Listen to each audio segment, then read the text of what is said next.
Primary education के बाद बच्चों के भविष्य के लिए कौन से सब्जेक्ट चूज करने चाहिए?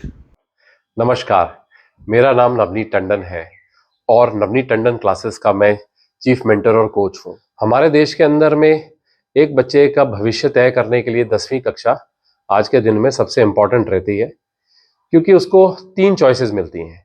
पहली साइंस, दूसरी कॉमर्स और तीसरी ह्यूमैनिटीज। मैं अब इन तीनों ही विषय के बारे में आपसे कुछ इंफॉर्मेशन शेयर करूंगा, जिससे शायद हर पेरेंट को एक क्लैरिटी आएगी। पहला टॉपिक है साइंस। साइंस हमारे देश के अंदर में और विदेशों के अंदर में एक समान पढ़ाया जाता है। उसके अंदर में कोई भी ऐसा विषय या कोई भी ऐसे फॉर्मूलाज नहीं होते जो हिंदुस्तान में अलग या विदेश में अलग होते हैं। साइंस हमेशा से भविष्य रहा है, क्योंकि वो एक्सप्लोरेशन की चीज रही है। जो बच्चा साइंस लेता है उसके लिए बहुत ही क्लियर 2 ऑप्शंस आ जाती हैं। एक है मेडिकल और दूसरा है स्टेम। स्टेम जैसा आप जानते हैं, एस साइंस, टी टेक्नोलॉजी, ई इंजीनियरिंग और एम मैथमेटिक्स, और मेडिसिन आप सभी इससे बिल्कुल परिचित हैं। मेडिसिन जो है वो आपको डॉक्टर का भविष्य देते हैं और उसकी स्ट्रीम्स वो निरंतर चलती रहेंगी। जब तक भी हम लोग जिंदा हैं मेडिसिन की जरूरत पड़ेगी। इंजीनियरिंग जिन विषयों को खोलती है वो है artificial intelligence, machine learning, bio engineering, cyber security, automation, और इसी के साथ में जुड़ते हुए इंटरनेट ऑफ थिंग्स। अगर आप देखें 3D प्रिंटिंग, ऐसे इतना ही नहीं, लेकिन अगर हम कहें कि ब्रेन इंटरफेस भी जो है वो भी इसी के साथ लिंक्ड है, तो मेरा ये कहना बिल्कुल ही जरूरी नहीं है कि साइंस की लिए फ्यूचर क्या है, साइंस कब तक चलता रहेगा। पिछले 400 सालों से चल रहा है और कितने सालों तक चलेगा।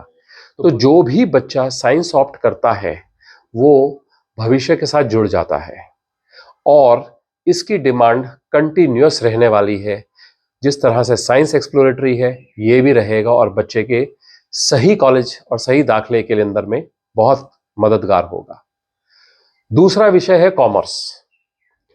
कॉमर्स एक तरीके से अंतर्राष्ट्रीय से हम कट जाते हैं, क्योंकि अकाउंट्स जो इंडिया में पढ़ाई जाती है और अब्रॉड में उसके स्टैंडर्ड्स, मापदंड बिल्कुल ही अलग है। दूसरी चीज, कॉमर्स हिंदुस्तान के अंदर में भी एक स्पर्धा या कंपटीशन का सब्जेक्ट नहीं है। मतलब अगर साइंस पढ़ता हुआ आईआईटी और अपने आप को एम्स की तैयारी करवाता है, तो कॉमर्स का बच्चे के लिए कोई भी ऐसा नेशनल लेवल का एग्जाम नहीं है जो उसको ये बता सके कि बेस्ट कॉलेजेस कौन से हैं जहां से उसका भविष्य बन सकता है। दूसरा, कॉमर्स की डिमांड जो है काफी हद तक टेक्नोलॉजी द्वारा सीमित की जा रही है। तो बहुत सारी इंफॉर्मेशन जिसके ऊपर में इतने प्रयोग होते थे वो आर्टिफिशियल इंटेलिजेंस और मशीन लर्निंग द्वारा उसको हम आराम से समझ सकते हैं। तीसरा, हमारे कॉमर्स के जो विषय हैं, चार्टर्ड अकाउंटेंट और सीएस करना या आईसीडब्ल्यूए करना, इनकी बहुत जरूरत है, लेकिन इसके लिए बच्चे को बनाना करना एक बहुत ही डिफिकल्ट सा टास्क हो गया है।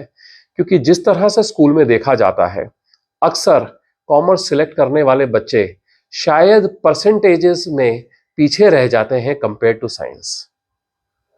तो कॉमर्स बहुत अहम है, लेकिन उसकी हमारे देश में और अंतर्राष्ट्रीय उसके अंदर में एक सीमा है जिसके आगे वो बच्चा बढ़ नहीं सकता। तीसरा आता है ह्यूमैनिटीज, जिसको आर्ट्स भी कहा जाता है। उसके 2 विषय अंतर्राष्ट्रीय बिल्कुल सही रहते हैं, जैसे इकोनॉमिक्स और साइकोलॉजी। इन दोनों विषयों को पढ़ा जा सकता है, मगर जब मैं राष्ट्रीय स्तर की बात करूं, हमारे देश के अंदर में सेम आर्ट्स भी उसी चीज से पीड़ित है कि कोई भी नेशनल लेवल की एग्जामिनेशन नहीं है जिससे ये कहा जाए कि बच्चा सबसे बढ़िया जगह जा रहा है, उसके लिए वो compete करे, उसके लिए वो तैयार करे। और क्योंकि किसी चीज के लिए आप compete या तैयारियां जब नहीं करते हैं तो कहीं ना कहीं आप अपने आप को रिस्ट्रिक्ट कर देते हैं। चौथा, मैंने ये भी पाया है कि ज्यादातर जिस तरह से साइंस के अंदर में हमारे जेंडर डाइवर्सिटी जो है वो रेशियो बहुत लड़कों के फेवर में है, उसी तरह से आर्ट्स अक्सर लड़कियों के फेवर में जाता है। तो कहीं ना कहीं हमारी सोच के अंदर में भी बहुत बड़ा अंतर है कि ऐसा क्यों, और शायद इसलिए पेरेंट्स जो भी सिलेक्ट करने की कोशिश करते हैं वो कंफ्यूज्ड ही रहते हैं कि क्या आर्ट्स हमको हमारे बच्चे का भविष्य दे सकती है। तो अंत में मैं यही कहूंगा कि 21वीं सदी में किसी भी विषयों में कोई भेदभाव नहीं है।